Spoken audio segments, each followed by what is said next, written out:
অপদার্থ ছেলেকে জন্ম দিয়ে আমি বড় অপরাধ করেছি।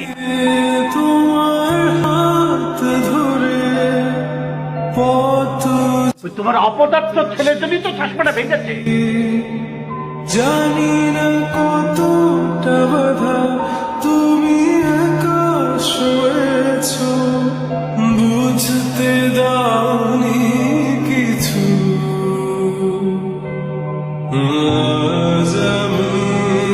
তুমি না একটু আগে ফ্রেম কেনার জন্য বাইরে গেলে? হ্যাঁ, কিনতেই তো গিয়েছিলাম। ফ্রেমের যা দাম, অত টাকা আমার পকেটে নেই, এই জন্য জোড়া লাগানোর চেষ্টা করছি। বুঝি সবই অজান্তে কত কি নেশা পান করা শেষ, পাল্টে ফেলেছো না?